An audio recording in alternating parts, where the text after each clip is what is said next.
வணக்கம் உறவுகளே, நான் உங்கள் மதுசூதன். இந்த பதிவு மிக முக்கியமான பதிவு. கனடாவில் இருக்கிறாக்களுக்கும் அல்லது கனடாவுக்கு வரப்போறன்னு நினைக்கிறாக்களுக்கும் அங்க குடும்பங்களை பார்த்து கொண்டிருக்கிறாக்களுக்கும் ஒரு மிக முக்கியமான செய்தி. என்ன விஷயம் என்று பார்த்தோம்னா, கனடாவில் பிஆர் அப்ளிகேஷன் ஃபீ என்று ஒன்று இருக்கிறது. அதாவது பெர்மனன்ட் ரெசிடென்ட், இங்கே நிரந்தர குடியுரிமையை விண்ணப்பித்து தான் பெற்றுக்கொள்ள வேண்டும்.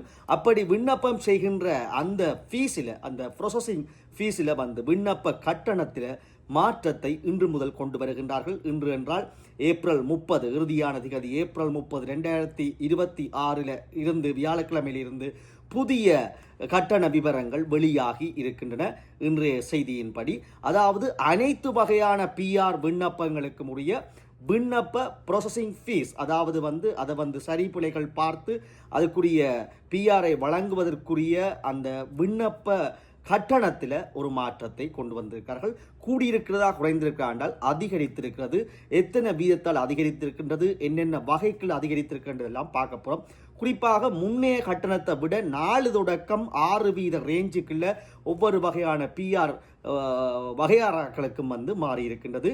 இது எல்லா வகையான பிஆர், கனடாவுக்குள்ள பெர்மனன்ட் ரெசிடென்ட், அதாவது நிரந்தர குடி உரிமையாக வருபவர்களுக்குரிய அனைத்து வகை, அது எக்ஸ்பிரஸ் என்ட்ரிகளால் வர பிஆராக இருக்கலாம், அல்லது ப்ரொவின்சியல் நொமினி ப்ரோக்ராமுக்களால் வர்றவராக இருக்கலாம், அல்லது ஃபேமிலி ஸ்பான்சர்களால் வர்றாக்களாக இருக்கலாம், அல்லது ப்ரொடெக்டட் பர்சன், அதாவது அகதிகள், பாதுகாக்கப்பட்ட நபர்களாக இருக்கலாம். குழந்தைகளை இன்வைட் பண்ணுகிற ஆக்கள், சில்ட்ரன்ஸ், அதாவது உங்களோட டிபெண்டன்ட் குழந்தைகளை இங்கே இருக்கிறார்கள். அதை விட உங்களோட மனைவிமார்கள், துணைகளை அழைப்பவர்களுக்கெல்லாம் இது எல்லா வகை பிஆர்ஐக்களையும் இந்த கட்டண அதிகரிப்பு மாறி இருக்கிறது. Right of permanent resident RPRF என்று சொல்லப்படுகின்றது. இது முன்னர் இருந்த டாலர் எவ்வளவு விண்ணப்ப கட்டணம் ப்ராசஸிங் ஃபீ என்று பார்த்தோம்னா 575 600 உயர்த்தப்பட்டிருக்கின்றது. அதை விட ஃபெடரல் ஸ்கை ஸ்கில் ஒர்க்கர்ஸ் இருக்கிறோம் தானே, அதாவது எக்ஸ்பிரஸ் என்ட்ரிகளால் வெறுறாக்கள், வெவ்வேறு ஸ்கில் ஒர்க்கர்ஸ் கூடிய 980 இருந்த டாலர் இப்பொழுது 990 கனடியன் டாலர்களாக அதிகரித்திருக்கிறது. ஃபேமிலி ரீயூனியனுக்கு வெறுறாக்கள் $85 அப்ளிகேஷன் ஃபீயாக இருந்தது, ப்ராசஸிங் ஃபீ 90 அதிகரிக்கப்பட்டிருக்கிறது. ஃபேமிலி ரீயூனியனுக்குள்ள வர்ற ஆக்களுக்கு $85 இருந்தது, இன்றைக்கு ஏப்ரல் 30, 2026 $90 அதிகரித்திருக்கிறது. ப்ரொடெக்டட் பர்சன் என்று சொல்லப்படுகிற பாதுகாக்கப்பட்ட நபர்களுக்கு $635 இருந்தது, $660 அதிகரிக்கப்பட்டிருக்கின்றது.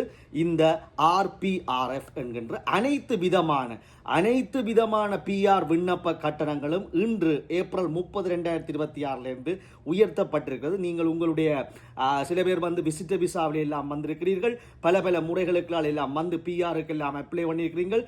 ரிஃப்யூஜி கிளைம் பண்ணினாக்கள் எல்லாம் பிஆருக்கு அப்ளை பண்றது காத்து கொண்டிருக்கிறவர்களுக்கு இந்த தகவல் தெரிய வேண்டும். உங்களுக்குள்ள இருக்கிற அந்த சட்டவாளர்களுக்கு அதை தெரிந்து வைத்திருக்க வேண்டும். 4 தொடக்கம் 6 வீதம் முன்னைய விலைகளிலே இருந்து அதிகரிப்பு நடந்து இருக்கிற தகவலை உங்களிடம் நாங்கள் இன்றைக்கு கொண்டு சேர்க்கின்றோம். ஆகவே பல பேர் பிஆருக்காக காத்திருக்கிறீர்கள், பிஆரை விண்ணப்பிப்பதற்காக காத்திருக்கிறீர்கள், குடும்பத்துக்கு விண்ணப்பிப்பதற்காக காத்திருக்கிறீர்கள். ஆகவே இதெல்லாம் நீங்கள் அறிந்திருக்க வேண்டிய விடயம். மற்றவர்களும் பிரயோசனப்படும் முகமாக இதை நீங்கள் மற்றவருக்கு பகிர்ந்து கொள்வதும் அவர்களுக்கும் ஒரு பிரயோசனமான விஷயமாகவே. மீண்டும் ஒரு நல்ல பதிவினூடாக சந்திப்போம். பதிவு பிடித்திருந்தால் அதை பகிருங்கள். அதை விட குறிப்பாக யூடியூப் தளத்துக்குள்ள நீங்க போய் சப்ஸ்கிரைப் பண்ணி பக்கத்தில் மணியை பிடித்தாட்டிவிட்டால் மேலும் மணியான தகவல்களை உடனுக்குடனே நாங்கள் உங்களுக்கு கொண்டு வருவோம். மீண்டும் சந்திப்போம். நன்றி, வணக்கம்.